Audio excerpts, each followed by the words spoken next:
এই মাসের মধ্যে একটি রাত আছে, যে রাতটি 1000 মাসের চাইতে বেশি গুরুত্বপূর্ণ আল্লাহর কাছে। একটি রাত 1000 মাসের চাইতে গুরুত্বপূর্ণ।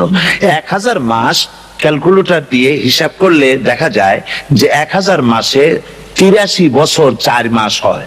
যে একটানা 83 বছর 4 মাস ইবাদত করলে যে সওয়াব হবে, এই রাত্রে ইবাদত করলে সেই সওয়াব হবে। আরবিতে যখন আলফুন বলা হয় তাহলে বোঝা যায় বিপুল সংখ্যা, হাজার হাজার হাজার হাজার, থাউজেন্ডস এন্ড থাউজেন্ডস। এই পৃথিবীর মানবতার কল্যাণের জন্য, এই পৃথিবীর মানুষের ভালাইয়ের জন্য, মঙ্গলের জন্য হাজার হাজার মাস ধরে এই পৃথিবীর মানুষের যে কল্যাণ হয় নাই, এই রমজান মোবারকে একটা রাত আছে যেই রাতে আল্লাহ রব্বুল আলামিন মানবতার সেই কল্যাণ করেছে।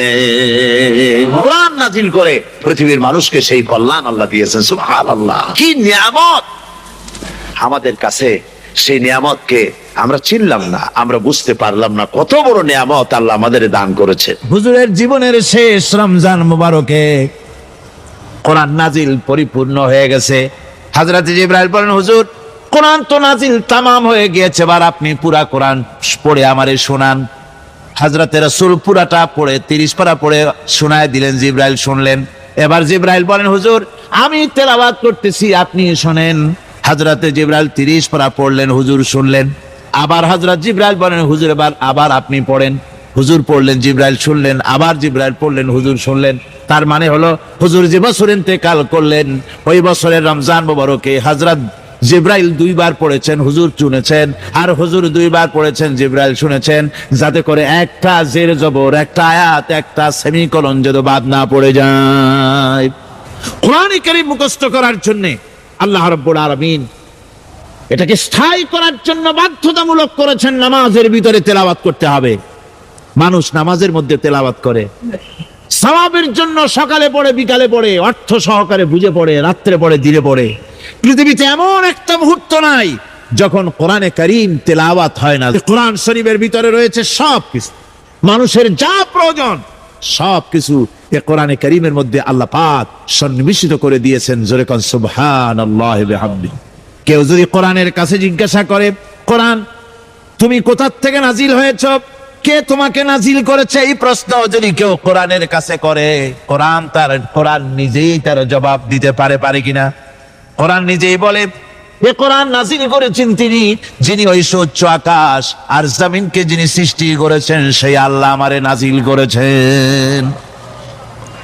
কোরআনের কাছে কেউ যদি প্রশ্ন করে, ও কোরআন এই পৃথিবীতে নাজিল হওয়ার আগে তুমি কোথায় ছিলে, কেউ যদি প্রশ্ন করে, কোরআনে কারীম নিজে নিজের পরিচয় শোনায়, আমি কোথায় ছিলাম শোনো, আমি ছিলাম লৌহে মাহফুজে, সেখান থেকে এসেছি।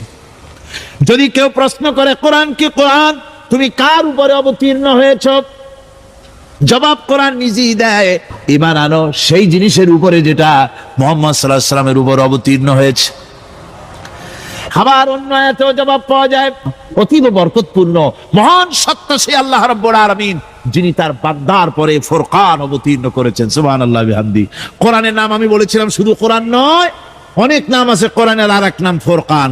কোরআন হচ্ছে সেই মহাসত্য যা মিথ্যা এবং সত্যের মধ্যে পার্থক্য সূচিত করে, মঙ্গল এবং অমঙ্গলের মধ্যে পার্থক্য সৃষ্টি করে, যা সত্য এবং মিথ্যার মধ্যে তাফরিকা সৃষ্টি করে, সত্যকে মানুষকে বুঝিয়ে দেয়। তার নাম হচ্ছে ফুরকান। এবার যদি প্রশ্ন করা হয়, ও কোরআন বুঝলাম তুমি লৌহে মাহফুজে ছিলে, বুঝলাম তুমি নবীজির উপরে নাজিল হয়েছো, এবার বলো তুমি কোন মাসে নাজিল হয়েছো, তুমি তো আসছিলা প্রথম, কোন মাসে নাজিল হয়েছো? এ প্রশ্ন যদি কেউ করে, কোরআন তার জবাবে বলবে, রমজানের পবিত্র মাসে আমি অবতীর্ণ হয়েছি। সুবহানাল্লাহ।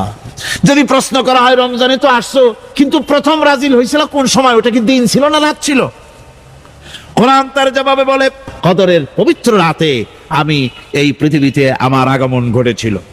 যদি প্রশ্ন করা হয়, বুঝলাম সবই, কেন নাজিল হয়েছে তুমি, এই পৃথিবীতে তোমার আসার উদ্দেশ্য কি, মূল কাজটা কি, এই প্রশ্ন যদি করা হয়, কোরআনে কারীম তার জবাবে বলে, শোনো কেন এসেছি, আমার মিশন হচ্ছে গোটা বিশ্ব মানবতাকে পুঞ্জীভূত জমাট বাঁধা অন্ধকারের ভেতর থেকে টেনে বের করে আলোর সন্ধান দিতে, আলোর দিকে আনার জন্য আমি কোরআন নাজিল হয়েছি। এবার যদি প্রশ্ন করা হয়, বুঝলাম তুমি অন্ধকার থেকে আলোর দিকে নিয়ে আসবে।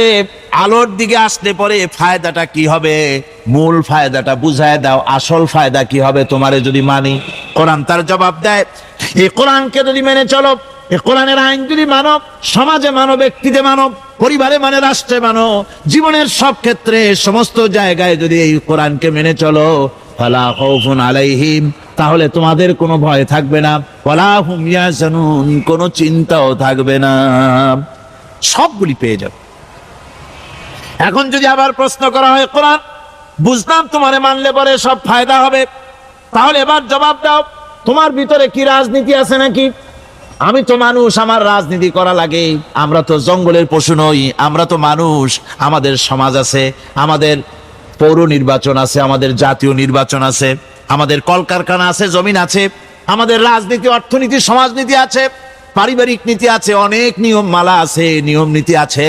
তোমারে মানলে তোমার ভিতরে কি ওগুলো আছে নাকি, সে কথা বলো। কোরআন তার জবাবে বলে, কোরআন জবাবে বলে, শুনে রাখো, শুধু অর্থনীতি সমাজনীতি নয়, শুধু রাজনীতি আর শিক্ষানীতি, যুদ্ধনীতি নয়, তোমার জীবনে যা কিছু দরকার, ইহকালে যা কিছু দরকার, পরকালে, সব কথাগুলি আল্লাহ রব্বুল আলামিন আমি কোরআনের সিনার ভিতরে খুলে খুলে বর্ণনা করে দিয়েছেন। কোরআন তাহলে কি? কোরআন হচ্ছে অর্থনীতি, সমাজনীতি, রাজনীতি, পারিবারিক নীতি, মানুষের জীবনের যা কিছু প্রয়োজন, সমস্ত নীতি মালার নীতি গ্রন্থের নাম হতেছে কোরআনে কারীম। সমস্ত নীতিমালার নীতি গ্রন্থ কোরআন। এখানে রয়েছে সব কিছুর উৎস, যেটা গ্রহণ করলে পরে মানুষ আরামে থাকতে পারবে। অমুসলিম নাগরিক বৃন্দ তাদের নাগরিক মর্যাদা পাবে। মুসলমান, কৃষক, নারী, চিকিৎসা, কৃষিবিদ, সাধারণ মানুষ, রং, বর্ণ, ভাষা নির্বিশেষে গোটা মানব সভ্যতা আরামে বাস করতে পারবে। পশু পাখিও আরামে থাকবে, গাছপালাও আরামে থাকবে, যেহেতু নির্দেশ হয়েছে বিনা প্রয়োজনে গাছের পাতাটিও ছিঁড়ো না। ইসলামের সমাজ যদি চালু হয়, গাছেরাও আরাম পাবে, পাহাড়ও আরাম পাবে। চট্টগ্রামের লোকেরা যেভাবে পাহাড় কাটা আরম্ভ করেছে, এটা বড় দুঃখজনক। আপনারা পাহাড় কাটতেছেন না, আপনাদের নিজেদের পায়ে নিজেরা কুড়াল মারতেছেন। খবরদার পাহাড় কাটবেন না। আল্লাহর প্রকৃতির ভারসাম্য আপনারা নষ্ট করছেন বলে ওজোন স্তরে ফাটল ধরেছে। তা রিপেয়ার করার জন্য আজকে বিশ্বের সব বিজ্ঞানীরা হতাশ হয়ে গিয়েছে, পাগল হয়ে গেছে। কেমনে এই ওজোন স্তরের ফাটলকে রিপেয়ার করব? ওজোন স্তরটা কি? ওজোন স্তর হচ্ছে সূর্য। সেই সূর্যের রয়েছে আলট্রা ভায়োলেট রে, যাকে বাংলায় বলা হয় অতি বেগুনি রশ্মি। যে রশ্মিটা সৃষ্টি জগতে যদি আসে আর তা যদি কোনো প্রাণীর শরীরকে টাচ করে, তাহলে সমস্ত প্রাণী ক্যান্সার হয়ে, এক্সিমা হয়ে, বিখাউজ হয়ে, অ্যাজমা হয়ে সমস্ত প্রাণী মরে যাবে, কেউ বাঁচবে না। মারাত্মক রশ্মি। সেই রশ্মিটা যাতে সৃষ্টি জগৎকে টাচ করতে না পারে, সেজন্য আল্লাহ পাক একটা ওজোন স্তর তৈরি করেছেন। ওখানে এসে ওটা বাধাপ্রাপ্ত হয়, পৃথিবীর মাটিতে আসে না। যা কিছু পৃথিবীর মানুষের জন্য, পৃথিবীর জন্য কল্যাণকর, সেগুলি সূর্য থেকে আসতে থাকে। সুবহানাল্লাহি ওয়া বিহামদি। যেটা ক্ষতিকর, সেটা আল্লাহ পাক আটকায় রাখেন। এখন সেই ওজোন স্তরে ফাটল ধরলো। কেমনে ফাটল ধরলো? ফাটল আপনি আমি ধরাইছি। আপনি আমি ওজোন স্তরে ফাটল ধরিয়েছি, তার অর্থ এই নয় যে আপনারা গিয়ে ওখানে কুড়াল মারিয়ে ওটারে ভাঙছেন। তাহলে ওটা কি হয়েছে? কোরআনে কারীমে রব্বুল আলামিন বলেন, যত বিপদ তোমাদের উপর আরোপিত হয়, সমস্ত বিপদ তোমাদের দুই হাতের কামাই করা। কে বলছেন? আল্লাহ পাক। ওজোন স্তরে ফাটল ধরেছে, এটা বিপদ। বিশ্বের সমস্ত মানব সভ্যতা, সৃষ্টি জগতের জন্য বিপদ। এই বিপদের জন্য দায়ী পৃথিবীর মানুষ। কিরকম? সেটা হচ্ছে গাড়ির পেছন থেকে যে কালো ধোঁয়া বের হয়, কল কারখানার চিমনি থেকে যে কালো ধোঁয়া বের হয়, এই কালো ধোঁয়াগুলি, তারপরে সমস্ত কেমিক্যাল উইপেন, সেগুলি যে টেস্ট করা হয়, তার রিয়াকশন ইত্যাদি, এই কালো ধোঁয়া এবং সমস্ত মারণাস্ত্রগুলি এক্সপেরিমেন্ট করার সমস্ত এই রিয়াকশনগুলি সবগুলি গিয়ে ওই ওজোন স্তরে ফাটল ধরিয়ে দিয়েছে। আস্তে করে পাতলা হয়ে এটা ফেটে গিয়েছে, অতি বেগুনি রশ্মি আসা শুরু করেছে। এটাকে বন্ধ করার জন্য বিজ্ঞানীরা আজ মরিয়া হয়ে গিয়েছে। ইনশাআল্লাহ আল্লাহ পাক তার বিজ্ঞানীদের মানুষের মাথায় বুদ্ধি এনে দিবেন, রিপেয়ারও হয়ে যাবে ইনশাআল্লাহ। সবাই বলেন ইনশাআল্লাহ। তাহলে বললাম কেন এ কথাটা? এই জন্য বললাম যে কোরআনে কারীমের মধ্যে আল্লাহ রাব্বুল আলামিন সব কথা বলে দিয়েছেন, কোনো কথা বাদ রাখেন নাই। পাহাড়গুলি ভেঙে আমরা ক্ষতি করতেছি, গাছগুলি কেটে আমরা ক্ষতি করতেছি, প্রকৃতির ভারসাম্য নষ্ট করে দিচ্ছি, ফলে সমুদ্রের পানি স্ফীত হচ্ছে, ভূমিকম্প বাড়তেছে, ঘূর্ণিঝড় হচ্ছে, টর্নেডো হচ্ছে, পৃথিবী বিধ্বস্ত হয়ে যাচ্ছে, ক্লাইমেটের পরিবর্তন আসছে। এই যে অবস্থা, এই অবস্থা শুধু বাংলাদেশে নয়, গোটা পৃথিবীতে ক্লাইমেটের একটা বিরাট পরিবর্তন আসতেছে, একটা বড় রকমের পরিবর্তন আসতেছে। এর কারণ হচ্ছে এই পৃথিবীর মানুষেরা নিজেরাই প্রকৃতির ভারসাম্যকে নষ্ট করে দিয়েছে। এই ভারসাম্য নষ্ট হওয়ার কারণে আবহাওয়ার পরিবর্তন হচ্ছে, সামুদ্রিক জলোচ্ছ্বাস বাড়তেছে, ভূমিকম্প, আগ্নেয়গিরি ইত্যাদি হচ্ছে এবং পৃথিবীর মানুষ বিধ্বস্ত হচ্ছে। বলতেছিলাম এই কোরআনে কারীমের মধ্যে আল্লাহ পাক সব কথা বলে রেখেছেন। যদি জানতাম, বুঝতাম, তাহলে এই অবস্থার সৃষ্টি হতো না। এটা বিজ্ঞানের বই নয়, রাজনীতির বই নয়, সমাজনীতির বই নয়, বরং সমস্ত নীতিমালার উচ্চ জ্ঞানের উচ্চ হচ্ছে আল কোরআন। পবিত্র কোরআনে এমন এমন ঘটনা আল্লাহ পাক বলেছেন যা ষষ্ঠ শতাব্দীর দুনিয়া এ সম্পর্কে কিছুই জানতো না। অবশ্য কিছু কিছু ঘটনা ইহুদিদের কিতাবে অতিরঞ্জিত আকার এবং বিকৃত অবস্থায় এসেছে, কিন্তু কোরআনে কারীম দুনিয়ার মানুষকে আদম সৃষ্টি, নূহের বন্যা, তারপরে মুসা আলাইহিস সালাম ফেরাউনের ঘটনা, ইব্রাহিম আলাইহিস সালামের নমরুদের ঘটনা এবং ইউসুফ আলাইহিস সালামের কাহিনী সবগুলিকে সুন্দর করে কোরআন শরীফ উপস্থাপনা করেছে রাসূলের মাধ্যমে, যা পৃথিবীর ইতিহাসে কেউ জানতো না, সেগুলি আল্লাহ পাক জানাইছেন। কিভাবে? এ হলো সব অজ্ঞাত ঘটনা।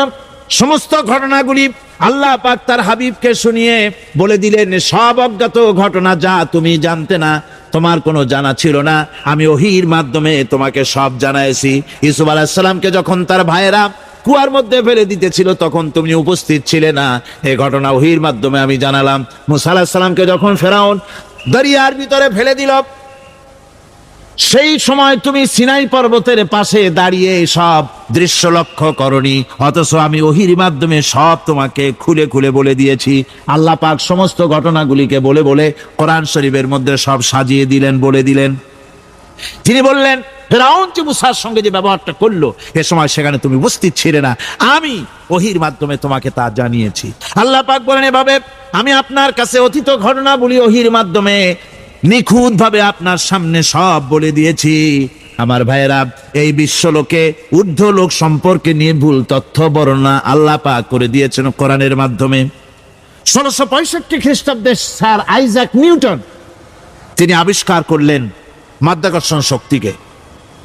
এই মাধ্যাকর্ষণ শক্তি, ল অফ গ্রাভিটেশন, এ সম্পর্কে মানুষের এই থেকে কিছু জানলো, কিন্তু আজ থেকে 1400 বছর আগে আল্লাহ রাব্বুল আলামিন তার উম্মি নবী, যিনি কোনো বিজ্ঞানাগারে লেখাপড়া করেন নাই, কোনো সায়েন্স রিসার্চ করেননি, যিনি কোনো কলেজ ইউনিভার্সিটিতে পড়াশোনা করেননি, তার মাধ্যমে জানিয়েছেন মাধ্যাকর্ষণ শক্তির কথা। কোরআন বলছে এই পৃথিবী এবং সমস্ত গ্রহ উপগ্রহকে আল্লাহ পাক বলছেন, আমি এমন এক শক্তি দিয়েছি যে শক্তির মাধ্যমে একটা আরেকটাকে আকর্ষণ করে রাখছে।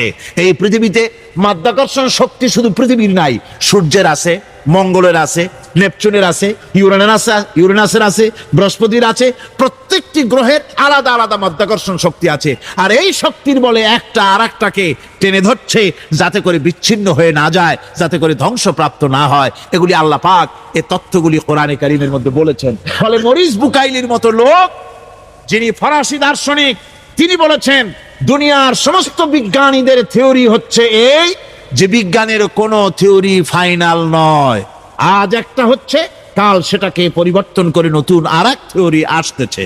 মরিস বুকাইলি মনে করেছিলেন বেদ আর বাইবেলে যেমন ভুল আছে, কোরআন শরীফে ওই রকম ভুল আছে, নাউজুবিল্লাহ। সেই জন্য তিনি আরবি শিখলেন কোরআন বোঝার জন্য, ভুল ধরার জন্য। কোরআন শিখলেন কি জন্যে? ভুল ধরার জন্য। আর এমন শেখা শিখছেন, ওই আরবি শিক্ষা মানে আমাদের দেশের লোকদের মতো আনাকুম জানাকুম শেখে নাই, ভালো করেই শিখছে, ভালো করেই মুখস্থ করেছে, তার ভালো করে আরবি শিখেছেন, তারপরে কোরআন শরীফ পড়েছেন, তারপরে তিনি এ কোরআন পড়ে তেলাওয়াত করে বুঝে এরপরে তিনি বই লিখেছেন দি Bible, the Quran and science. এই বইয়ের মধ্যে তিনি পরিষ্কার লিখেছেন, কোরআন পড়লাম, এর ভিতরে একটা নক্তা দেওয়ার, একটা কলমের ফোঁটা দেওয়ার জায়গা কারো নাই। কোরআন নিঃসন্দেহে মহান স্রষ্টা আল্লাহ রাব্বুল আলামিনের মানুষের বানানো কিতাব এটা হতে পারে না। কোরআন শরীফের মধ্যে আল্লাহ পাক সব কথা বলে দিয়েছেন।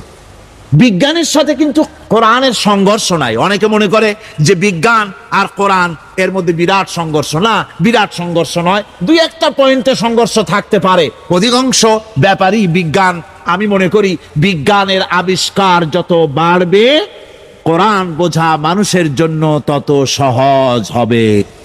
বিজ্ঞানের সাথে দুই একটা পয়েন্টের উপরে সংঘর্ষ আছে, যেমন চন্দ্র এবং সূর্য সম্পর্কে, সৌরজগৎ সম্পর্কে Copernicus, Kepler, Galileo, Newton, Einstein মহাশূন্য সম্পর্কে যে সব বক্তব্য রেখেছেন, সেসব বক্তব্যের সাথে কোরআন শরীফের কিছুটা বৈপরীত্য রয়েছে।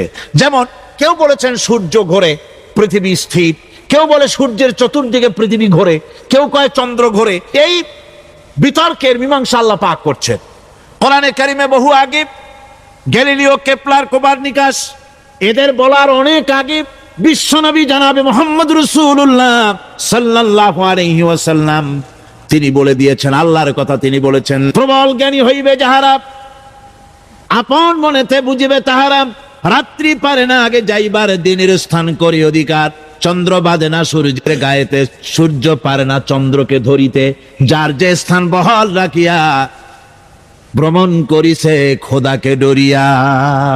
আল্লাহ রাব্বুল আলামিনকে ভয় করে সব ঘুরছে, চাঁদও ঘোরে, সূর্য ঘোরে, মঙ্গল ঘোরে, ইউরেনাস ঘোরে, বৃহস্পতি ঘোরে, পৃথিবীও ঘোরে, সব ঘুরছে তো ঘুরছেই, বন করে ঘুরছে একটা নির্দিষ্ট কক্ষপথে, আপন আপন কক্ষপথে ঘুরছে, যার ফলে অ্যাক্সিডেন্ট হয় না। সুবহানাল্লাহ। নির্ধারিত কক্ষে ঘুরছে, এর কক্ষগুলি আল্লাহ পাক ঠিক করে দিয়েছেন, সেই কক্ষে ঘুরতেছে, একে অপরের পথ অতিক্রম করতেছে না। আবার ওই মহাশূন্যের ভেতরে রয়েছে ব্ল্যাক হোল। ব্ল্যাক হোল কি? ব্ল্যাক হোল হচ্ছে একটা বিরাট অন্ধকার গহ্বর, একটা মৃত্যুকূপ। এত বড় বিরাট ব্ল্যাক হোল মহাশূন্যে আছে, বিজ্ঞানীরা হয়রান হয়ে গেছে। তার এত বড় শক্তি, সে শুধু তারা খায় না, কোন তারকা ঘুরতে ঘুরতে যদি তার কাছে এসে যায় তারাকে খেয়ে ফেলে। কোন আলো যদি কাছে আসে, আলো শুষে নিতে নিতে আলো যার থেকে এসেছে সেটাকেও শেষ করে ফেলে। এ ধরনের একটা দারুণ আকর্ষণীয় শক্তি তার মধ্যে আল্লাহ সৃষ্টি করেছেন। একটা ব্ল্যাক হোল আছে মহাশূন্যের ভিতরে। সূর্য, চন্দ্র, গ্রহ, নক্ষত্র, যে সূর্য পৃথিবীর চাইতে 13 লক্ষ গুণ বড়, এমন 2 কোটি সূর্য খাইয়া হজম করতে পারে এত বড় ব্ল্যাক হোল আল্লাহ তৈরি করে রেখেছেন মহাশূন্যের উপরে। রয়েছে মিল্কি ওয়ে, রয়েছে গ্যালাক্সি, অন্তত 10,000 কোটি, 10 সহস্র কোটি তারকা দিয়ে সমৃদ্ধ গ্যালাক্সি মিল্কি ওয়ে, যেটা অন্ধকার রাত্রে, তারকা সজ্জিত রাতে উত্তর দক্ষিণ দিকে টানা একটা পথের মতো দেখা যায়। এটা হচ্ছে গ্যালাক্সি, এইটাকে বলা হয় মিল্কি ওয়ে, এটা হচ্ছে ছায়াপথ। অসংখ্য তারকার মধ্যে রয়েছে।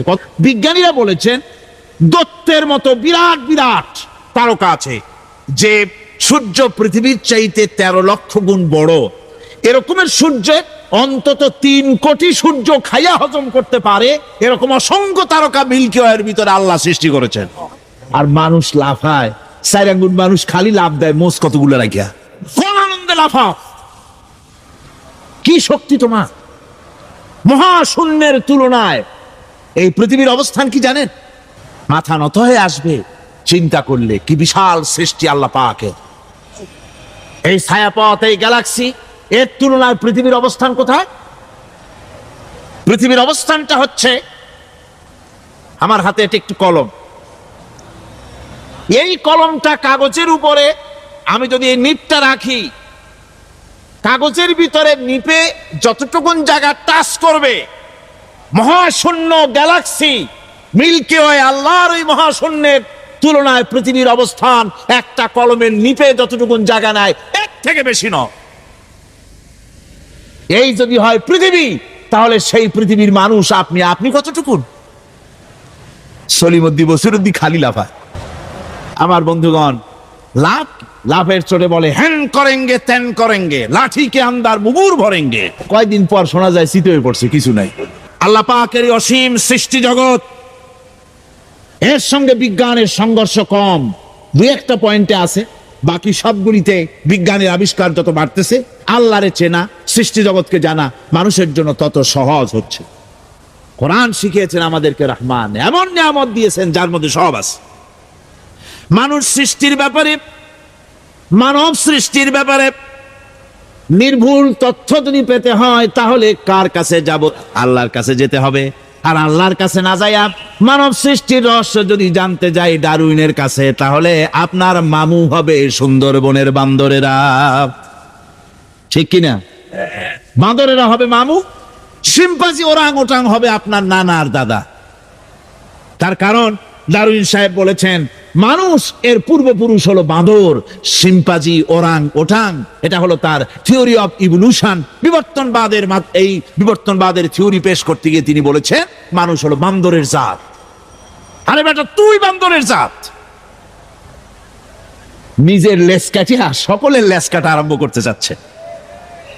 কি পাগলের পাগল, মানুষ হয়েছে বান্দরের জাত। আশ্চর্য কথা। কেমনে কইলে?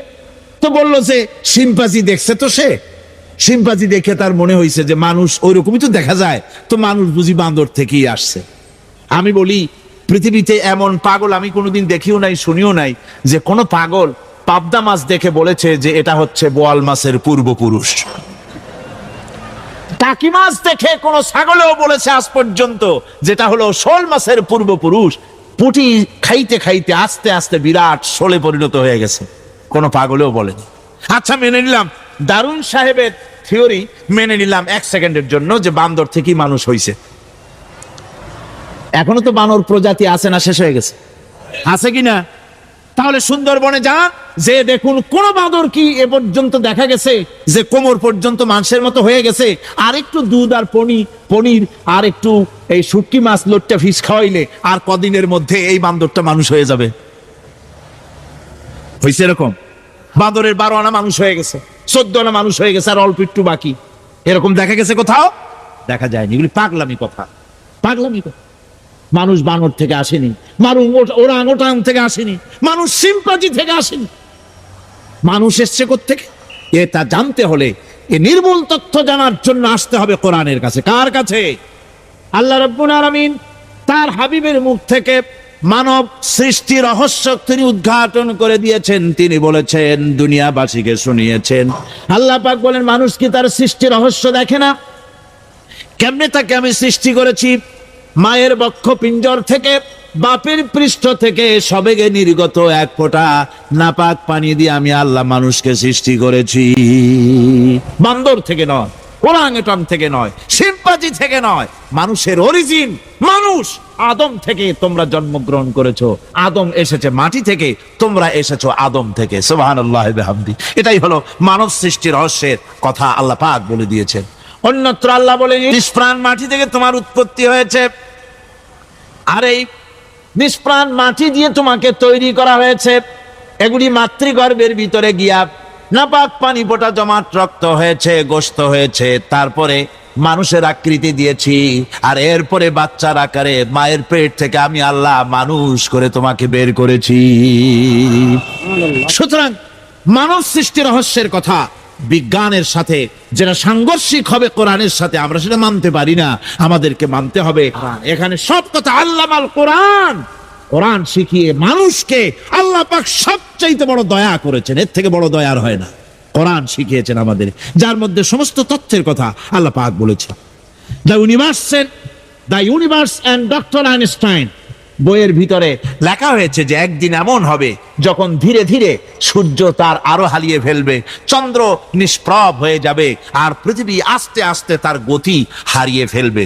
একথা আজকের বিজ্ঞানীরা অথবা আজ থেকে কয়েক বছর আগের বিজ্ঞানীরা একথা বলছে। কিন্তু রাসূল করিম সাল্লাল্লাহু আলাইহি ওয়াসাল্লামের মুখ থেকে আজ থেকে 1400 বছর আগে, যিনি বিজ্ঞানাগারে মোটেও পড়াশোনা করেননি, লিখতে জানেন না, পড়তে জানেন না, সই করতে জানেন না, বিজ্ঞান আসছে কথা বলছে, সেই কথা 1400 বছর, 1500 বছর আগে রাসূল করিমের মুখ থেকে আল্লাহ পাক বলছেন। কোরআনে কারীম বলছি, হে রাসূল, রাসূলের কাছে জিজ্ঞাসা করে কিয়ামত কবে হবে? আল্লাহ পাক বলেন, বলে দিন যেদিন চন্দ্র তার আলো হারিয়ে ফেলবে, যেদিন সূর্য তার আলো হারিয়ে ফেলবে, আর চন্দ্র আর সূর্য সব একাকার হয়ে যাবে। যারা বলছে চাঁদে আলো থাকবে না, সূর্য আগের থেকে তার উত্তাপ এবং আলো স্তমিত হতেছে, এবং হতে হতে এমন এক পর্যায়ে আসবে যখন সূর্য আলো হারিয়ে ফেলবে। বিজ্ঞানীরা গত 4-5 বছর আগে এ বক্তব্য রেখেছেন, কিন্তু 1400 বছর আগে বিজ্ঞানের লালনাগারে লেখাপড়া না করে হুজুরের মুখ থেকে আল্লাহ কথা বলে দিয়েছেন। তাহলে বিজ্ঞানের আসল কিতাব কোনটা? আল্লাহ পাক আরো বলেন, তারকাগুলি, সূর্যের আলো থাকবে না, নক্ষত্রগুলো স্থানচ্যুত হয়ে যাবে, কক্ষচ্যুত হয়ে যাবে, পাহাড়গুলিকে পরিচালিত করে দেওয়া হবে, কিছুই থাকবে না, সব শেষ হয়ে যাবে। বিজ্ঞানীরা আজ বলতেছে যে সব শেষ হয়ে যাবে, কিছুই থাকবে না, সব শেষ হবে। বিজ্ঞানীরা বলতেছেন, কোরআন অনেক আগে বলেছে সব শেষ হয়ে যাবে, বিশ্বে যা কিছু আছে সব লয় হবে, ক্ষয় হবে, ধ্বংস হবে, কিচ্ছু থাকবে না, থাকবেন শুধু আল্লাহ সুবহানাহু ওয়া তাআলা। সুবহানাল্লাহি ওয়া বিহামদি। কোরআনে কারীম এ কথা বহু আগে আমাদেরকে জানিয়ে দিয়েছে। সুতরাং আসল জ্ঞানের কিতাবটাই হচ্ছে কোরআনে কারীম। এই কোরআনের কাছে আমরা যত যেতে পারবো, যত কোরআন বুঝতে পারবো, ততই আমাদের জন্য আমরা সমৃদ্ধ হতে পারবো, আমাদের উপর আল্লাহর রহমত আসবে, আমরা সমাজ চালাতে পারবো, আমরা দেশ চালাতে পারবো, আমরা দুনিয়ায় শান্তি পাবো, আমরা আখিরাতেও মুক্তি লাভ করতে পারবো। কোরআনে কারীম সমস্ত বিজ্ঞানের উৎস, দর্শনের উৎস। এইটা না জানলে কিছুই জানা হয় না, এইটা জানা হলে সব জানা হয়। পণ্ডিত আপনার ডক্টর শহীদুল্লাহ, আল্লাহ জান্নাত নসিব করুন, সবাই বলুন আমিন। তিনি বলতেন, বড় বড় সেমিনারে গিয়ে বলতেন তিনি, যে আপনারা যারা বক্তব্য রাখতে এসেছেন, জনগণকে বলছি না, যারা বক্তব্য রাখতে এসেছেন, MA পাস করেছেন, ডিগ্রি করেছেন, PhD করেছেন, FRCS করেছেন, বহু কিছু ডিগ্রি আপনারা লাভ করেছেন, নামের আগে 6 হাত লম্বা ডিগ্রি আপনারা লাগাইছেন, আপনারা পণ্ডিত ঠিকই, কিন্তু এই কোরআন শরীফের জ্ঞান যদি আপনাদের না থাকে, আপনারা পণ্ডিত, তবে আপনারা মূর্খ পণ্ডিত। ওরা বলে যে মৌলবীরা জানে কি, মৌলবীরা জানে কি? আরে ভাই, মৌলবীদের কাছে তো আসল জ্ঞান আছে। সুবহানাল্লাহি ওয়া বিহামদি। এখানে সবটা আছে। আপনারা এখানে আসেন, এটা বিশ্বাস করলে আপনি সবটা পেয়ে যাবেন। কোরআন বিশ্বাস করতে পারলে, কোরআন জানতে পারলে আপনি সব জানবেন। কোরআনে কারীমের মধ্যে আল্লাহ পাক কত কথা বলেছেন। এর মধ্যে আছে আল্লাহ পাক বলেছেন, এই যে আমি উটগুলারে বানাইছি, কেমনে বানাইলাম তোমরা কি দেখছো? উট কেমনে বানিয়েছি? মুফাসসিরিনে কেরাম এর উপরে অনেক আলোচনা করেছেন। তারা বলেছেন যে উট মরুভূমির জাহাজ, তারপরে উটের পিঠে একটা চুট আছে, কোন কোন উটের পিঠে 2টা চুট আছে, মাঝখানে বসে একটারে হেলান দিয়ে আর একটা ধরে বসা যায়। আমি দেখছি 2টা চুটওয়ালা উট, আফ্রিকান উট আমি দেখেছি, যে চুট সুবহানাল্লাহ, দেখলে অবাক হয়ে যেতে হয় যে আল্লাহর কি কুদরত। উটের পৃষ্ঠে 2টা চুট, মাঝখানে আপনি বসবেন, পিছনেরটা একটা সোফা সেটের মতো, পিছনে হেলান দিলেন, আর সামনে যখন সে মরাল সম চড়াই উত্তরাই পথ দিয়ে নামা ওঠা করবে, তখন আপনি যেন পড়ে না যান, সেজন্য সামনেরটা বুকের সাথে জড়ায় ধরবেন। এরপরে কি সৃষ্টি আল্লাহর, সুবহানাল্লাহি ওয়া বিহামদিহি। জিরাফগুলি দেখুন, জিরাফগুলি তার মাথা কত বড় উঁচা। লন্ডন জুতে জিরাফ দেখলাম, সেই জিরাফের দেহ থেকে তার মাথাটা 22 ফিট উঁচা। মানে সে যদি নিচে দাঁড়ায়, 3 তলা বিল্ডিং এর ছাদের উপরে নাস্তা দিলে তো নিচে দাঁড়ায় খাইতে পারে, এই অবস্থা। সেই জিরাফে পানি খাবে কেমনে? মাথা হলো অত উঁচায়, পিছনের ঠ্যাং 2টা খাটো, সামনের ঠ্যাং 2টা উঁচা, এখন পানি খাবে কেমনে? ওই মাথা নামাইতে গেলে ঠ্যাং তো অনেক উঁচা। আল্লাহ পাক এমন সুন্দর ব্যবস্থা করলেন, সামনের 2টা ঠ্যাং এভাবে সরায় দেওয়ার মতো। ও যখনই পানি খায় দেখলাম 2টা ঠ্যাং অনেক ছাড়ায় দেয়, 2 দিকে ঠ্যাং চলে যায়, তখন মাথাটা সহজে নিচে নামায় আসে, পানি খাইতে পারে। এই সুযোগগুলি আল্লাহ সুবহানাহু ওয়া তাআলা তিনি করে দিয়েছেন। তো উট, আল্লাহ বলছেন উট কেমনে বানাইছি দেখছো? আফালা ইয়ানজুরুনা ইলাল ইবিলি কাইফা খুলিকাত। উট বানালাম কেমনে দেখেছিস? মানুষ অবাক হলো, আল্লাহ এত কথা থুইয়া উটের কথা বলছেন, কারণ নানান রকম মানুষ বলল। শেষ পর্যন্ত প্রাণীতত্ত্ববিদরা তারা আবিষ্কার করলেন মূল কারণটি। অনেক কারণ আছে আল্লাহ পাকে কথা বলার। উট তো মরুভূমির জাহাজ, তারপরে উট মানুষের অনেক উপকারে আসে, এ কথা বলা হয়েছে। প্রাণীতত্ত্ববিদরা খুঁজে খুঁজে তারা দেখতে পেয়েছে যে উটকে জবাহ করে দেখা গেছে, উট সমস্ত প্রাণী বাতাস থেকে অক্সিজেন যতটা গ্রহণ করে ততটা ছেড়ে যায়, যতটা গ্রহণ করে ততটা ছেড়ে যায়। একমাত্র প্রাণী উট যে যতটা অক্সিজেন গ্রহণ করে বাতাস থেকে সবটা ছাড়ে না, 2/3 ছেড়ে দেয়, 1/3 তার লাংসের পাশে রাখার জন্য আল্লাহ পাক একটা চেম্বার তৈরি করেছেন। ওই চেম্বারের ভিতরে 1/3 অক্সিজেন থেকে যায়, কারণ পানিও রেখে, তার পানি রাখার জন্য রিজার্ভ ট্যাঙ্কি আছে, একটা ভেতরে একটা রিজার্ভ ট্যাঙ্কি আছে, অক্সিজেন রাখার একটা চেম্বার আছে। এগুলি কেন? এই জন্য যে মরুভূমির ভিতরে ঝোড়ো হাওয়া, এই ঝোড়ো হাওয়া যখন আরম্ভ হয়ে যায় তখন মানুষ বাঁচতে পারে না, মানুষ টের পাইয়া সব বাড়িতে চলে যায়। মরুভূমিতে চড়ে বেড়ায় উট, সে যাবে কোথায়? উঠতে যাওয়ার জায়গা নাই। 7 দিন 8 দিন 1 সপ্তাহ 2 সপ্তাহ পর্যন্ত এই মরুভূমিতে ঝড় চলতে থাকে, বালুর ঝড়, কিচ্ছু দেখা যায় না। ওখানে দেখছিলেন বালুর পাহাড়, কালকে আজকে দেখবেন বালুর পাহাড় এখানে চলে আসছে। এইভাবে পাহাড় তৈরি হয়ে যায়, বালি উড়ায় নিয়ে যায় বাতাসে। এই বাতাসের ভিতরে বালু উঠতে থাকে সমানে, মানুষ প্রাণী কিছুই সেখানে শ্বাস করতে পারে না, বাঁচতে পারে না। উটের মতো প্রাণী যে মরুভূমিতে থাকে ও বাঁচবে কি করে? আল্লাহ সুবহানাহু ওয়া তাআলা ওর লাংসের পাশে অক্সিজেন রাখার চেম্বার করে পানির ট্যাঙ্কি তৈরি করে দিয়ে রেখে এমন কায়দা করেছেন, ও যখনই টের পায় যে ঝড় শুরু হবে, সাথে সাথে ঠ্যাং দিয়া মুখ দিয়া গর্ত করে বালুর ভিতরে মাথা ঢুকাইয়া 1 সপ্তাহ 2 সপ্তাহ থাকতে পারবে মাটির তলে, অক্সিজেনের অভাব হবে না। কিভাবে সৃষ্টি করেছি আমি এই সুন্দর উটকে, একবার দেখো, আর শুকরিয়া তোমার মাথা নত হবে। আমার ভাইরা, আল্লাহ রাব্বুল আলামিন অসংখ্য প্রাণী সৃষ্টি করেছেন এবং সবগুলির প্রয়োজন তিনি মিটিয়েছেন। সুবহানাল্লাহ পড়েন। দেখুন, সমুদ্রের ভিতরে তিমি চলতেছে, বিশাল তিমি। এই তিমি মাছ শত শত টন ওজন, একটা তিমি 150 টন, 250 টন, 500 টন, 1000 টন, বিরাট বিরাট ওজনের তিমি মাছ। এই তিমি মাছ পানির নিচে থাকে, আবার পানির উপরেও আসে। উপরে আসবে কেমনে, নিচে যাবে কেমনে এত ওজন নিয়ে? আল্লাহ সুবহানাহু ওয়া তাআলা তার পেটের ভিতরে লক্ষ লক্ষ গ্যালন পানি ধরে, হাজার হাজার গ্যালন পানি ধরে এরকম একটা রিজার্ভ ট্যাঙ্ক তৈরি করেছে। ও যখন ডুবতে চায় তখন পিঠের উপর থেকে ডালাটা উন্মুক্ত করে দেয়, গলগল করে সমুদ্রের পানি পেটের মধ্যে ঢুকতে থাকে। পানিতে ভরে গেল, শরীরের ওয়েট দারুণ ভাবে ওয়েট ক্যারি করলো, তখন সে আস্তে করে সমুদ্রের তলায় ডুবে গেল। আবার যখন সে শ্বাস প্রশ্বাসের জন্য, অক্সিজেনের জন্য সমুদ্রের উপরে উঠতে চায়, তখন ডালাটা খুলে দিয়ে পাম্প দেয় নিজের শরীরে। পাম্প দিলে পরে তার ভিতর থেকে রক্ষিত পানির ফোর্স এত উঁচা হয়, অন্তত 10 মাইল দূর থেকে সেই পানির ফোয়ারা দেখা যায়।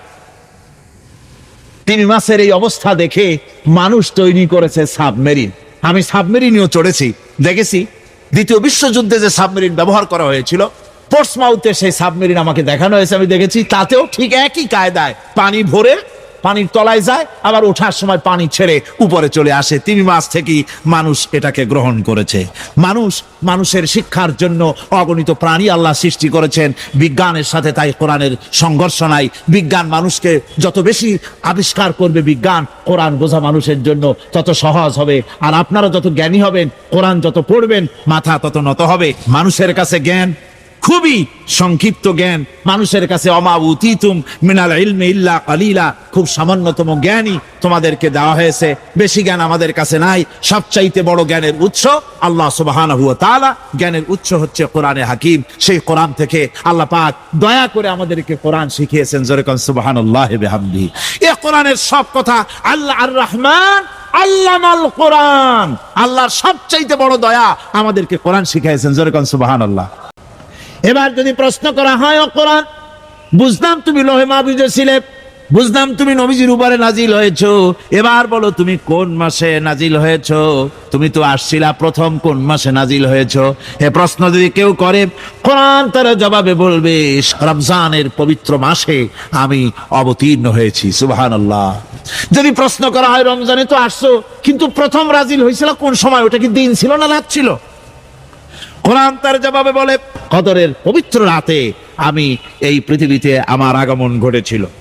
যদি প্রশ্ন করা হয়, বুঝলাম সবই, কেন নাজিল হয়েছে তুমি? এই পৃথিবীতে তোমার আসার উদ্দেশ্য কি? মূল কাজটা কি? এই প্রশ্ন যদি করা হয়, কোরআনে কারীম তার জবাবে বলে, শোনো কেন এসেছি। আমার মিশন হচ্ছে গোটা বিশ্ব মানবতাকে পুঞ্জীভূত জমাট বাঁধা অন্ধকারের ভেতর থেকে টেনে বের করে আলোর সন্ধান দিতে, আলোর দিকে আনার জন্য আমি কোরআন নাজিল হয়েছি। এবার যদি প্রশ্ন করা হয়, বুঝলাম তুমি অন্ধকার থেকে আলোর দিকে নিয়ে আসবে। আলোর দিকে আসলে পরে ফায়দাটা কি হবে? মূল ফায়দাটা বুঝায় দাও, আসল ফায়দা কি হবে তোমারে যদি মানি? কোরআন তার জবাব দেয়, এই কোরআনকে যদি মেনে চলো, এই কোরআনের আইন যদি মানো, সমাজে মানো, ব্যক্তিতে মানো, পরিবারে মানে, রাষ্ট্রে মানো, জীবনের সব ক্ষেত্রে সমস্ত জায়গায় যদি এই কোরআনকে মেনে চলো, ফালা খাউফুন আলাইহিম, তাহলে তোমাদের কোনো ভয় থাকবে না, ওয়ালা হুম ইয়াহজানুন, কোনো চিন্তাও থাকবে না, সবগুলি পেয়ে যাবে।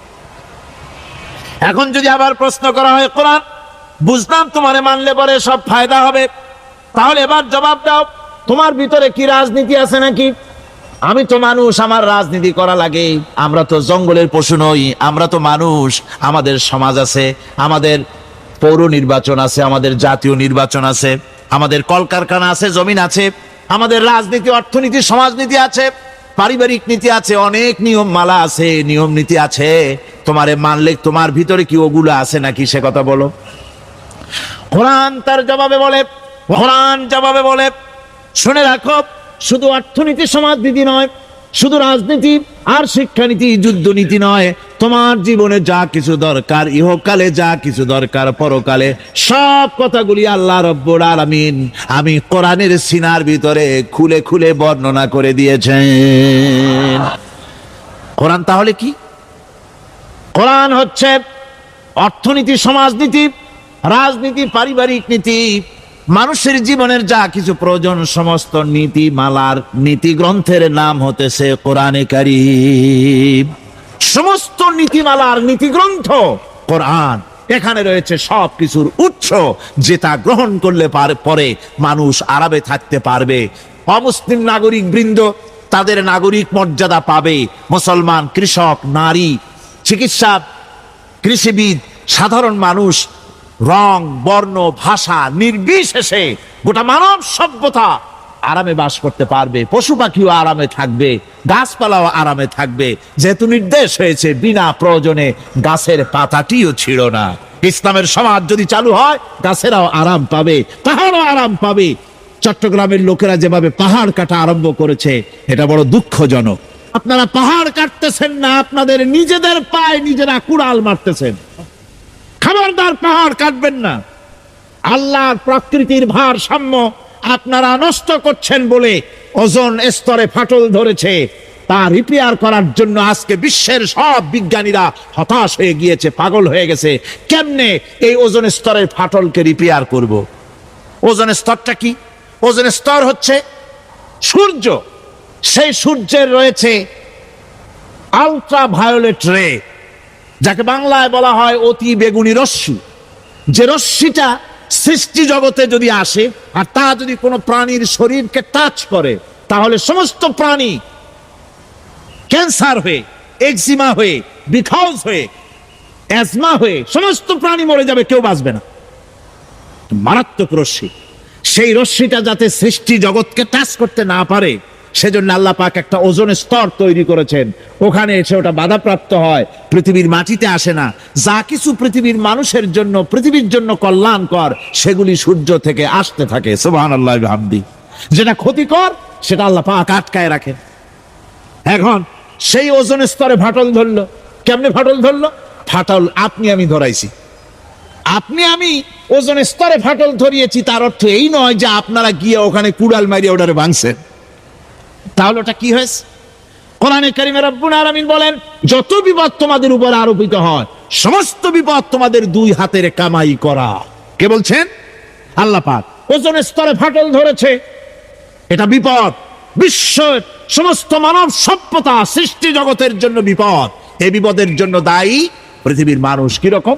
সেটা হচ্ছে গাড়ির পেছন থেকে যে কালো ধোঁয়া বের হয়, কল কারখানার চিমনি থেকে যে কালো ধোঁয়া বের হয়, এই কালো ধোঁয়াগুলি, তারপরে সমস্ত কেমিক্যাল উইপেন, সেগুলি যে টেস্ট করা হয়, তার রিয়াকশন ইত্যাদি, এই কালো ধোঁয়া এবং সমস্ত মারণাস্ত্রগুলি এক্সপেরিমেন্ট করার সমস্ত এই রিয়াকশনগুলি সবগুলি গিয়ে ওই ওজোন স্তরে ফাটল ধরিয়ে দিয়েছে। আস্তে করে পাতলা হয়ে এটা ফেটে গিয়েছে, অতি বেগুনি রশ্মি আসা শুরু করেছে।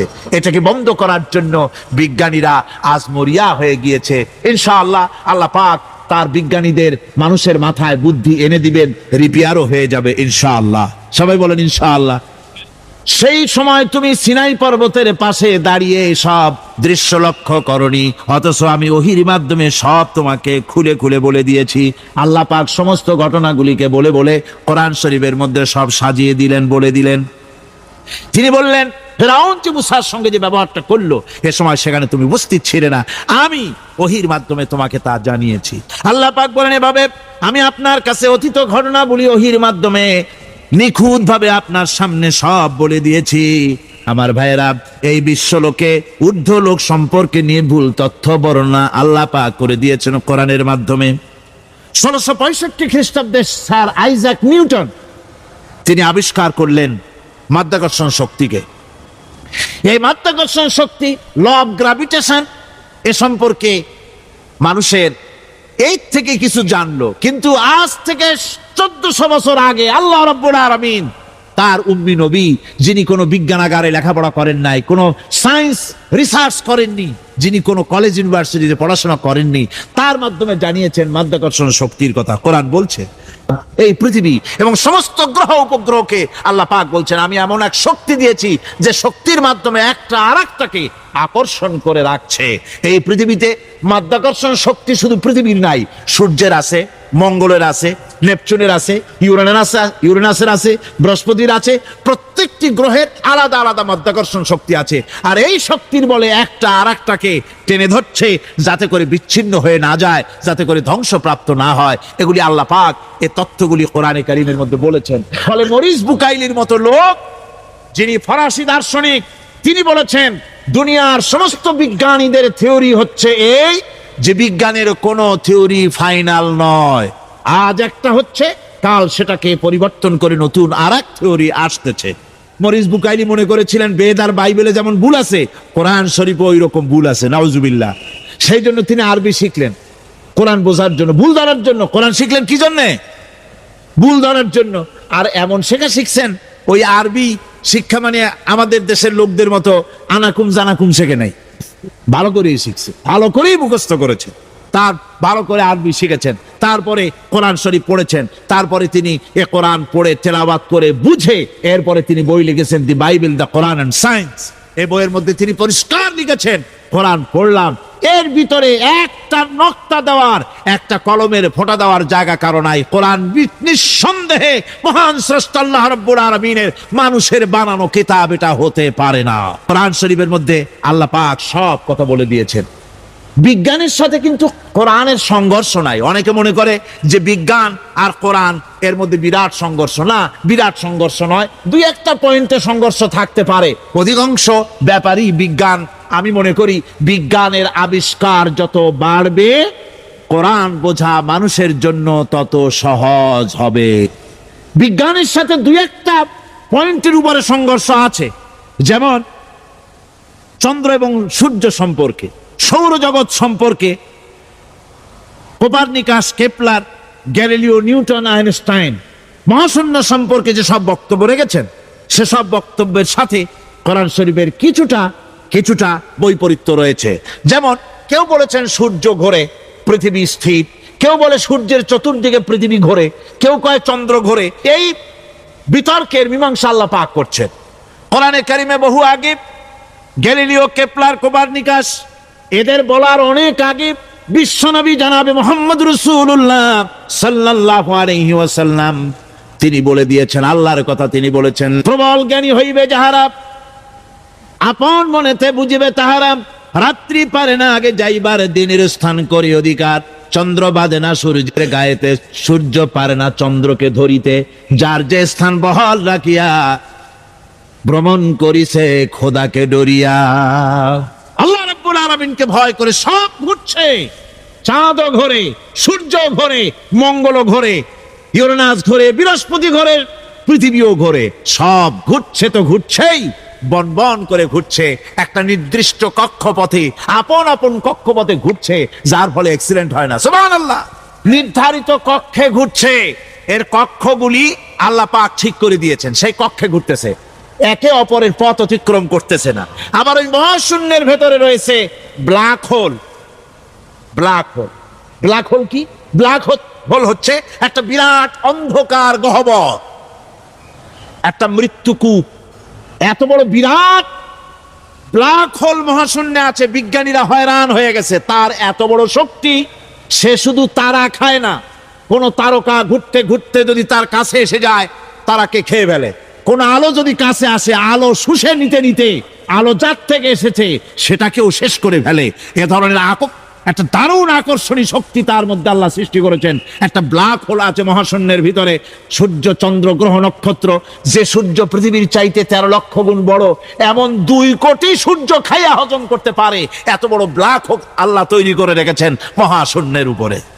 রয়েছে মিল্কি ওয়ে, রয়েছে গ্যালাক্সি, অন্তত 10,000 কোটি 10 সহস্র কোটি তারকা দিয়ে সমৃদ্ধ গ্যালাক্সি মিল্কি ওয়ে, যেটা অন্ধকার রাত্রে তারকা সজ্জিত রাতে উত্তর দক্ষিণ দিকে টানা একটা পথের মতো দেখা যায়। এটা হচ্ছে গ্যালাক্সি, এইটাকে বলা হয় মিল্কি ওয়ে। এটা হচ্ছে ছায়াপথ, অসংখ্য তারকার মধ্যে রয়েছে। বিজ্ঞানীরা বলেছেন দৈত্যের মতো বিরাট বিরাট তারকা আছে, যে সূর্য পৃথিবীর চাইতে 13 লক্ষ গুণ বড়। এরকমের সূর্যে অন্তত 3 কোটি সূর্য খাইয়া হজম করতে পারে, এরকম অসংখ্য তারকা মিল্কি ওয়ের ভিতরে আল্লাহ সৃষ্টি করেছেন। আর মানুষ লাফায়, 4 আঙ্গুল মানুষ খালি লাভ দেয়, মোষ কতগুলো রাখিয়া কোন আনন্দে লাফাও। কি শক্তি তোমার! মহাশূন্যের তুলনায় এই পৃথিবীর অবস্থান কি জানেন? মাথা নত হয়ে আসবে চিন্তা করলে, কি বিশাল সৃষ্টি আল্লাহ পাকের। এই ছায়াপথ, এই গ্যালাক্সি, এর তুলনায় পৃথিবীর অবস্থান কোথায়? পৃথিবীর অবস্থানটা হচ্ছে, আমার হাতে এটা একটু কলম, এই কলমটা কাগজের উপরে আমি যদি এই নিপটা রাখি, কাগজের ভিতরে নিপে যতটুকুন জায়গা টাচ করবে, মহাশূন্য গ্যালাক্সি মিল্কি ওয়ে আল্লাহর ওই মহাশূন্যের তুলনায় পৃথিবীর অবস্থান একটা কলমের নিপে যতটুকুন জায়গা নেয় এর থেকে বেশি নয়। এই যদি হয় পৃথিবী, তাহলে সেই পৃথিবীর মানুষ আপনি কতটুকুন? সলিমুদ্দি বসিরুদ্দি খালি লাফা। আমার বন্ধুগণ, লাভের চোটে বলে হ্যান করেঙ্গে ত্যান করেঙ্গে, লাঠিকে আন্দার মুগুর ভরেঙ্গে। কয়দিন পর শোনা যায় শীত হয়ে পড়ছে, কিছু নাই। আল্লাহ পাকের অসীম সৃষ্টি জগৎ, এর সঙ্গে বিজ্ঞানের সংঘর্ষ কম, 2-1টা পয়েন্টে আছে। বাকি সবগুলিতে বিজ্ঞানের আবিষ্কার যত বাড়তেছে, আল্লাহরে চেনা, সৃষ্টি জগৎকে জানা মানুষের জন্য তত সহজ হচ্ছে। কোরআন শিখিয়েছেন আমাদেরকে, রহমান এমন নিয়ামত দিয়েছেন যার মধ্যে সব আছে। মানুষ সৃষ্টির ব্যাপারে, মানব সৃষ্টির ব্যাপারে নির্ভুল তথ্য যদি পেতে হয়, তাহলে কার কাছে যাব? আল্লাহর কাছে যেতে হবে। আর আল্লাহর কাছে না যাইয়া মানব সৃষ্টির রহস্য যদি জানতে যাই ডারউইনের কাছে, তাহলে আপনার মামু হবে সুন্দরবনের বান্দরেরা। ঠিক কিনা? বান্দরেরা হবে মামু, শিম্পাঞ্জি ওরাং ওটাং হবে আপনার নানার দাদা। তার কারণ ডারউইন সাহেব বলেছেন, মানুষ এর পূর্বপুরুষ হলো বাঁদর, শিম্পাঞ্জি, ওরাং ওটাং। এটা হলো তার থিওরি অফ ইভলিউশন। এই বিবর্তনবাদের থিওরি পেশ করতে গিয়ে তিনি বলেছেন মানুষ হলো বান্দরের জাত। আরে বেটা, তুই বান্দরের জাত। নিজের লেজ কাটিয়া সকলের লেজ কাটা আরম্ভ করতে যাচ্ছে। কি পাগলের পাগল, মানুষ হয়েছে বান্দরের জাত। আশ্চর্য কথা। কেমনে কইলে? তো বললো যে শিম্পাঞ্জি দেখছে, তো সে শিম্পাঞ্জি দেখে তার মনে হয়েছে যে মানুষ ওইরকমই তো দেখা যায়, তো মানুষ বুঝি বান্দর থেকেই আসছে। আমি বলি, পৃথিবীতে এমন পাগল আমি কোনোদিন দেখিও নাই, শুনিও নাই যে কোনো পাগল পাবদা মাছ দেখে বলেছে যে এটা হচ্ছে বোয়াল মাছের পূর্বপুরুষ। টাকি মাছ দেখে কোনো ছাগলেও বলেছে আজ পর্যন্ত যেটা হলো শোল মাছের পূর্বপুরুষ। পুঁটি খাইতে খাইতে আস্তে আস্তে বিরাট শোলে পরিণত হয়ে গেছে, কোনো পাগলেও বলেনি। আচ্ছা, মেনে নিলাম দারুন সাহেবের থিওরি, মেনে নিলাম 1 সেকেন্ডের জন্য যে বান্দর থেকেই মানুষ হয়েছে। এখনো তো বানর প্রজাতি আছে না, শেষ হয়ে গেছে? আছে কিনা? তাহলে সুন্দরবনে যান, যে দেখুন কোন বাঁদর কি এ পর্যন্ত দেখা গেছে যে কোমর পর্যন্ত মানুষের মতো হয়ে গেছে? আর একটু দুধ আর পনির আর একটু এই শুটকি মাছ লোটটা ফিশ খাওয়াইলে আর কদিনের মধ্যে এই বান্দরটা মানুষ হয়ে যাবে। হয়েছে এরকম? বাঁদরের 12 আনা মানুষ হয়ে গেছে, 14 আনা মানুষ হয়ে গেছে, আর অল্প একটু বাকি। এরকম দেখা গেছে কোথাও? দেখা যায়নি। এগুলি পাগলামি কথা, পাগলামি কথা। মানুষ বানর থেকে আসেনি, মানুষ ওরাং থেকে আসেনি, মানুষ সিম্পাজি থেকে আসেনি। মানুষ এসছে কোত্থেকে? এটা জানতে হলে এ নির্মূল তথ্য জানার জন্য আসতে হবে কোরআনের কাছে। কার কাছে? আল্লাহ রাব্বুল আলামিন তার হাবিবের মুখ থেকে মানব সৃষ্টি রহস্য তিনি উদ্ঘাটন করে দিয়েছেন। তিনি বলেছেন, দুনিয়াবাসীকে শুনিয়েছেন। আল্লাহ পাক বলেন, মানুষ কি তার সৃষ্টি রহস্য দেখে না? কেমনে তাকে আমি সৃষ্টি করেছি? মায়ের বক্ষ পিঞ্জর থেকে, বাপের পৃষ্ঠ থেকে সবেগে নির্গত এক ফোঁটা নাপাক পানি দিয়ে আমি আল্লাহ মানুষকে সৃষ্টি করেছি। বান্দর থেকে নয়, ওরাংওটাং থেকে নয়, সিম্পাজি থেকে নয়। মানুষের অরিজিন মানুষ। আদম থেকে তোমরা জন্মগ্রহণ করেছো, আদম এসেছে মাটি থেকে, তোমরা এসেছো আদম থেকে। সুবহানাল্লাহি ওয়া বিহামদিহি। এটাই হলো মানব সৃষ্টি রহস্যের কথা আল্লাহ পাক বলে দিয়েছেন। অন্যত্র আল্লাহ বলেন, নিষ্প্রাণ মাটি থেকে তোমার উৎপত্তি হয়েছে, আর এই নিষ্প্রাণ মাটি দিয়ে তোমাকে তৈরি করা হয়েছে। এগুলি মাতৃগর্ভের ভিতরে গিয়া নাপাক পানি ফোঁটা জমাট রক্ত হয়েছে, গোশত হয়েছে, তারপরে মানুষের আকৃতি দিয়েছি, আর এরপরে বাচ্চার আকারে মায়ের পেট থেকে আমি আল্লাহ মানুষ করে তোমাকে বের করেছি। সুতরাং মানব সৃষ্টি রহস্যের কথা বিজ্ঞানের সাথে যেটা সাংঘর্ষিক হবে কোরআনের সাথে, আমরা সেটা মানতে পারি না। আমাদেরকে মানতে হবে এখানে সব কথা আল্লামাল কোরআন। কোরআন শিখিয়ে মানুষকে আল্লাহ পাক সবচাইতে বড় দয়া করেছেন, এর থেকে বড় দয়ার হয় না। কোরআন শিখিয়েছেন আমাদের, যার মধ্যে সমস্ত তথ্যের কথা আল্লাহ পাক বলেছেন। The universe and doctor Einstein বইয়ের ভিতরে লেখা হয়েছে যে একদিন এমন হবে যখন ধীরে ধীরে সূর্য তার আলো হারিয়ে ফেলবে, চন্দ্র নিষ্প্রভ হয়ে যাবে, আর পৃথিবী আস্তে আস্তে তার গতি হারিয়ে ফেলবে। একথা আজকের বিজ্ঞানীরা অথবা আজ থেকে কয়েক বছর আগের বিজ্ঞানীরা একথা বলছে। কিন্তু রাসূল করিম সাল্লাল্লাহু আলাইহি ওয়াসাল্লামের মুখ থেকে আজ থেকে 1400 বছর আগে, যিনি বিজ্ঞানাগারে মোটেও পড়াশোনা করেননি, লিখতে জানেন না, পড়তে জানেন না, সই করতে জানেন না, বিজ্ঞান আসছে কথা বলছে, সেই কথা 1400 বছর, 1500 বছর আগে রাসূল করিমের মুখ থেকে আল্লাহ পাক বলছেন। কোরআনে কারীম বলছি, হে রাসূল, রাসূলের কাছে জিজ্ঞাসা করে কিয়ামত কবে হবে? আল্লাহ পাক বলেন, বলে দিন, যেদিন চন্দ্র তার আলো হারিয়ে ফেলবে, যেদিন সূর্য তার আলো হারিয়ে ফেলবে, আর চন্দ্র আর সূর্য সব একাকার হয়ে যাবে।